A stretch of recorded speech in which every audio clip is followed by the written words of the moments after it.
Welcome to How Leaders Lead. I'm Kula Callahan here with David Novak to bring you another edition of 3 More Questions. David, we're talking about the dirt world today. How excited are you? Well, I'm a lot more excited now than I was because I didn't know anything about the dirt world until I talked to Aaron Witt, the CEO and founder of this company. And, he's really passionate about teaching people about the industry and the opportunities it has. And, I just loved his passion for something that I knew very little about, dirt.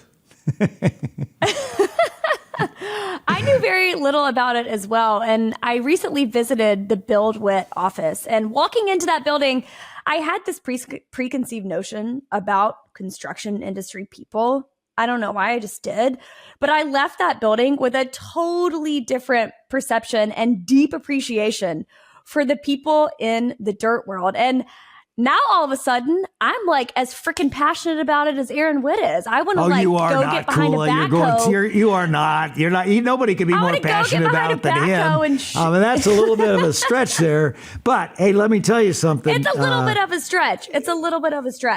But one thing he does say. One thing, we both had this sense that people in the construction business are fairly conservative and old line. And why is that? If you went online and you checked out any construction company, they look like they're from the 1950s. They're boring as hell. And he's really trying to change that. He is. And he's up against a pretty big challenge that we'll talk about in the first question of today's episode. So let's just get right into it, shall we? Fire away.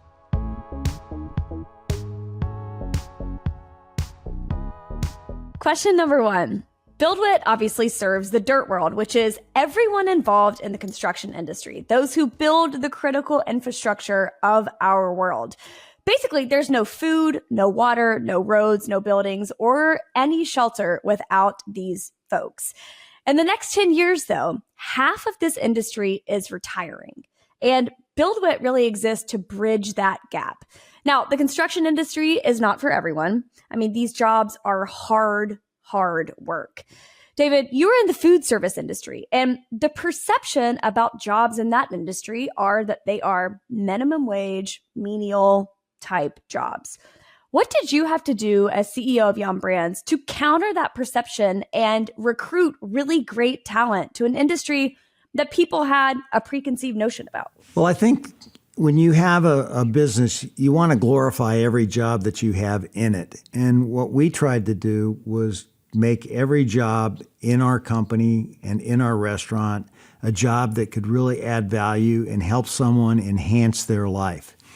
In the restaurant business, you learn what we call the basic life skills that you can take into the future, no matter what vocation you might ultimately choose. Now, obviously, we'd like to have everybody stay in the restaurant business, but that's not going to happen. So we would teach people life skills that they could use as they go forward, like how to exceed customer expectations, how to listen, how to have empathy, how to recover when you make mistakes, because we all do. These are life skills that you pick up when you work in the restaurant business. So we talked about how this can help you, whether you stay in our business or you move on to another business. And, I love what McDonald's did. I'm sure you have seen some of the ads that they've done over time about the restaurant industry, where they show how people start out as team members and end up running a large organization. And I think, people talk about the power of working in a McDonald's because it shows that you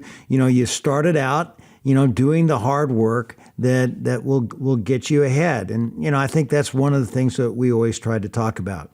The other thing is we really never really felt that minimum wage is what you'd be earning for very long in our company, because if you were good, you quickly exceeded the minimum wage and moved forward. And I don't know if people know this, but the average restaurant manager in our country today probably makes $60,000 to $75,000, and the median household income is around $60,000, I think, today. So these jobs actually do pay better than what people think. But the opportunity that they represent is really what we sold. The opportunity to become a chief operating officer or a president or run marketing someday or whatever. A lot of people start out in these businesses and end up growing big time. And many start out at the bottom in the restaurant industry and end up becoming a franchisee and ultimately, running a number of stores and owning a number of stores themselves and doing quite well. So, I think that those are just a few of the things that we try to do. Something interesting that Aaron said in the interview was that the only branch of the U.S. military that does not have a recruiting issue is the U.S. Marines. And it's because they say that they're not for everyone. So I also really appreciate how Aaron is kind of developing this sense of deep pride for the people in the dirt world and inviting them into this story that is one of pride and being willing to go the distance and put in the hours and do the hard work to serve the people, of our society. And so I think that one of his great skills is storytelling and being able to capture that narrative and really offer people something bigger to be a part of, similar to what you were saying. I think your point about the Marines is great. The few, the proud, the Marines. If you're a Marine, you're taking it to the max. And another way that another organization that did a great job of selling what they offered to their troops was the Army when they had the theme "Be All That You Can Be." You may remember those ads, and I couldn't believe it when they dropped that theme and went to something that was sort of innocuous and became sort of vanilla, and nobody could remember it. But I think the Army's back to that. I saw an ad recently where it's the Army, be all that you can be. But they're promising what you learn from the skill set that you pick up in that vocation. And I think that's powerful. And I think Aaron tries to get at that as he talks about the dirt world. Question number 2. This interview with Aaron was really interesting. He's a 29-year-old entrepreneur. He's extremely open and vulnerable with his team. He's leading a company that serves an industry where the majority of the workforce is significantly older than him. He's got over 800,000 followers on Instagram. I mean, this is a very unique leader and a very unique business.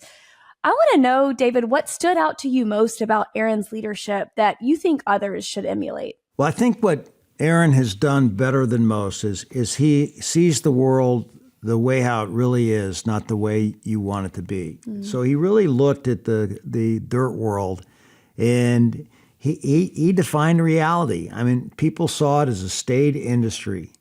He realized that the workforce would be retiring and declining, and that there was a big problem because the industry had literally no sex appeal, didn't have any cachet or charisma. And so he really identified the problem well. And I think if, as a leader, you need to understand what the problem is that your business faces, and then deal with that reality, and then come up with solutions that get you there. And the way how he did it is he really went out and really understood the product. Every leader's got to understand the product, and he understands what the dirt world workers really do. He then used very contemporary ways to tell the story. He's a great storyteller, as you mentioned, and I think leaders need to be able to tell the story. And he's gone out and he's done lots of work to really showcase what the workers do in the industry and why it can be so compelling. Now, he started out as an engineer himself. He started out in the construction business, so he learned the business from the ground up. That's something that I think leaders need to do, and he definitely did that as well. So there's a number of things that I admire about what Aaron did and that I think other leaders can learn from. David, that's a great dovetail into our third and final question for today's episode. Here it is, question number 3. Listening to this interview, it is obvious that Aaron leads with vulnerability. He talks to his team about how he's feeling. He talks to his team when he's feeling anxious. He talks to his team about relationships he's struggling with, and so on. How much is too much when it comes to sharing with your team? Or do you think there is such thing as being too open and too vulnerable? Well, vulnerability is really the hot topic, I think, in leadership today. I think a while back, couple of years ago was authenticity, that everybody's talking about the importance of being you and being true to who you are.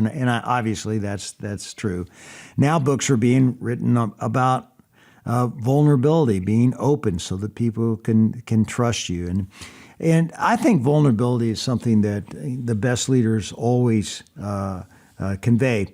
But the vulnerability is rooted in something that's really important. It's confidence.